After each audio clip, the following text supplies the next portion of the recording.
A solo debut for Roman. Otis made more copies of the 7th book, plus a great showcasing from Luke's character. All happened within this very episode.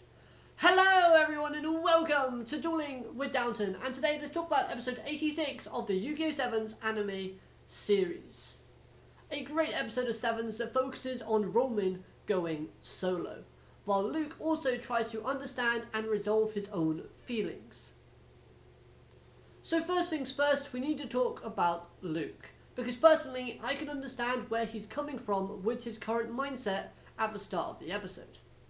Of course, it appears that Roman is happy going solo. After all, she's performing live, she's being helped by her idol in Princess G, and even gets gifted Princess G's own rare guitar. But to Luke, he finds his happiness of Roman's fake, because the fact is, Roman has forgotten all of her memories of her friends that she loves and cherishes the most. At first, I was actually siding with Yuga, Roa and Gakuto, thinking that Luke should just be happy for his friend. But then thinking about it, Luke was actually right. Roman crying at the end when getting her memories back seemed like a mixture of happiness and guilt, of course because she was being selfish when her friends were in their forgotten state. But no one of course is blaming Roman for her actions, so in that regard she should be forgiven, she shouldn't feel guilty.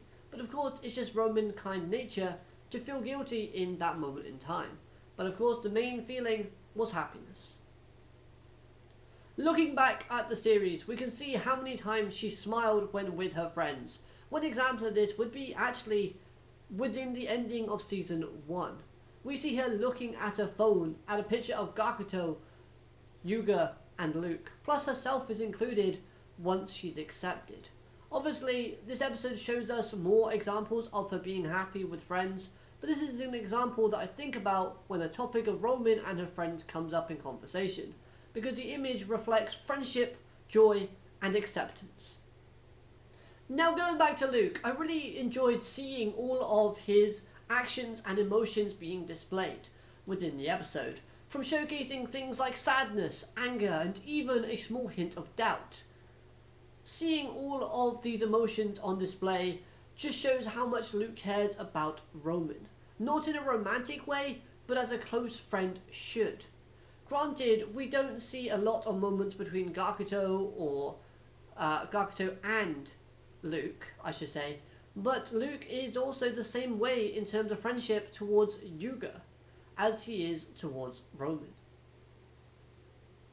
And it makes sense because from a sort of friendship building aspect, Luke and Roman have been through a lot together. From Roman being a spy to Luke kind of forgiving her in that regard, to them growing closer as friends, and of course just accepting her among the group.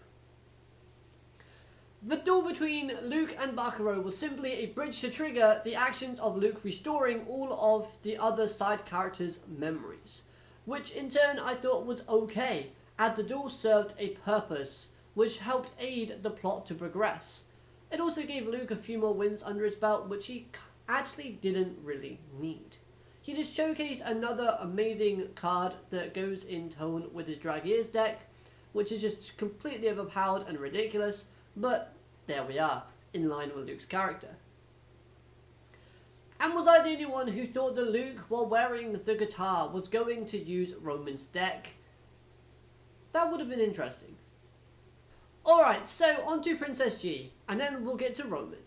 Seeing how the ending of this episode ended off with Princess G sounding irritated / angry at Roman's solo debut being ruined, and of course Roman not wanting to go solo anymore, does make sense. It doesn't mean that she's going to be truly hostile in the next episode.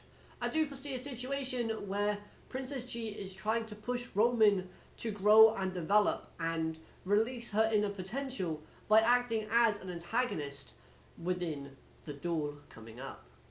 This event of Roman going solo would have been super expensive as well, and although Princess G is rolling in money, we do understand that that could be part of the reason why she was angry or acting hostile, but most likely not the case. Princess G has always wanted Roman to be happy at the end of the day. Okay, I understand that Princess G warned Roman that once she went solo, Roman's life would change. Now, the way I saw that sentence was the fact that Princess G was warning Roman that she wouldn't be able to go back to her normal elementary schoolgirl life, who loves to play with friends and just be a kid at the end of the day.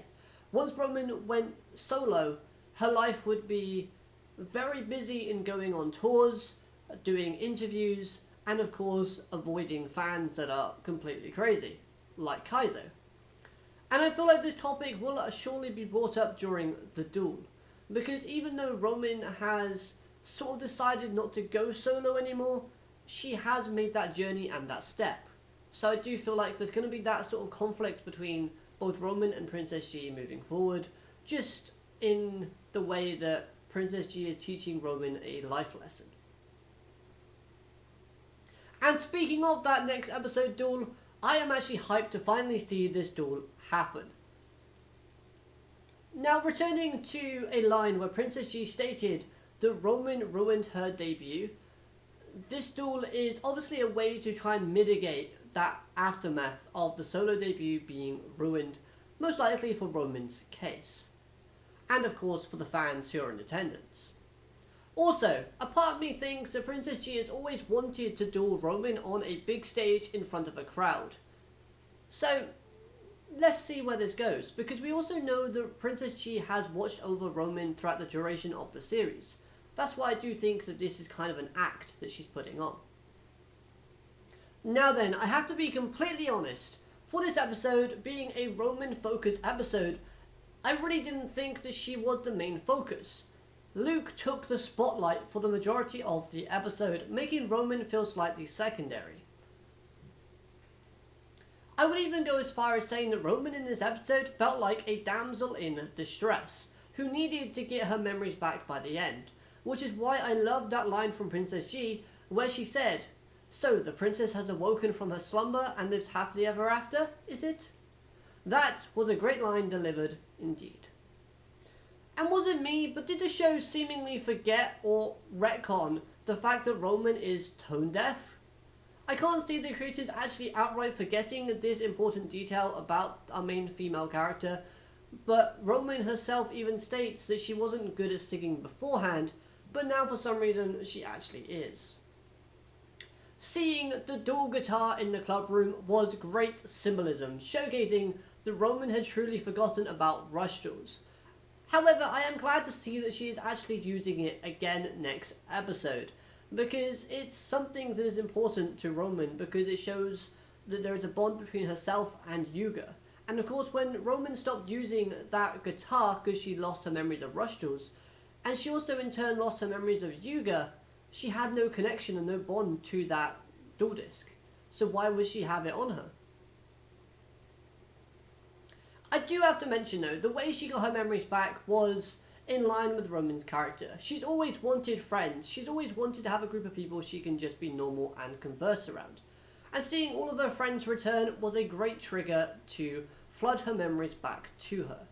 The music that was added into the ending segment of this episode was super emotional and really helped to make the scene even more impactful and just entertaining in general. So now on to the Gohart siblings. Once again, Yuo proves that he is very useful by locating multiple copies of the Seven's book across the world, making it so they have a better chance at finding those missing pages. This situation or solution was actually unexpected, and it does leave me feeling a little bit like it was BS. Like the writers needed a reason to get the multiple pages back, so they just thought, let's do it this way. Because why would Otis make multiple copies of the same book when he knows that Yuga has Seven's Road Magician and of course that archetype? Nobody else in the world of Yu-Gi-Oh! Sevens that we know of has that archetype. So why multiple books? Unless they were made before Yuga was given Seven's Road Magician, and therefore Otis didn't know who was going to be the sort of successor of the Seven's Road archetype, making it so there's a logical reason for him to make multiple copies of the book and distribute them around. We'll have to wait and see. But with all that being said, this could actually maybe a possible way of making Yujin finally a useful Goha sibling. Because he's going to get all of the books and collect every single one. But just watch Yu-Gi-Oh! 7's make it into a comedic skit where the same page is missing from all of the copies. Okay, what on earth is wrong with Goha Yuga? After losing to Luke, he's been having swirly flashbacks, making it seem like there is a conflict in personas between Goha Yuga and Swirly. But now he's remembering his traumatizing memories from when he was a young kid, watching those aggressive duels. That's kind of messed up. To me, it seems like Swirly's mind might actually be in control of the body, because of course he's remembering the Swirly sort of memories, but then again, he's remembering those harsh memories that Goha Yuga experienced. So, what's happening here? Could it be that there's a conflict in beliefs? As we know, Swirly loves dueling, and we've seen how much he's had fun with friends, making decks and using them, and just watching duels unfold. But Goha Yuga sees dueling as a means to survive. If you lose, you're done for. So, is Goha Yuga feeling this way at the moment because he doesn't know which one is right? Is it right to enjoy duels and have fun with different people? Or is it right to be chaotic and evil and destructive when it comes to playing a children's card game?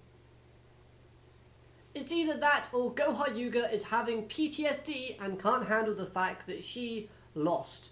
And then his mind is slowly becoming weaker and weaker. Of course, if you've seen another card game anime, you would know that weakness is a crime. And you can't ever afford to lose. Maybe Goha Yuga is now going to go up into the mountains and start carving monster statues.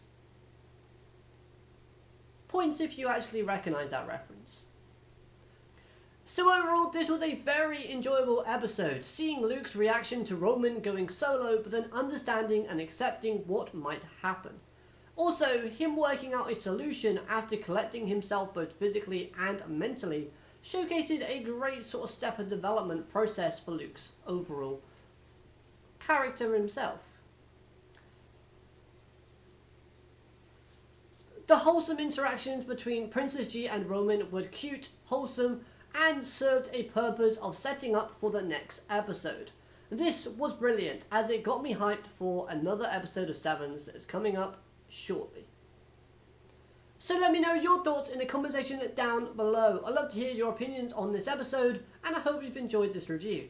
If you have, like, comment, subscribe, all of those good things, and of course, I'll be seeing you next time.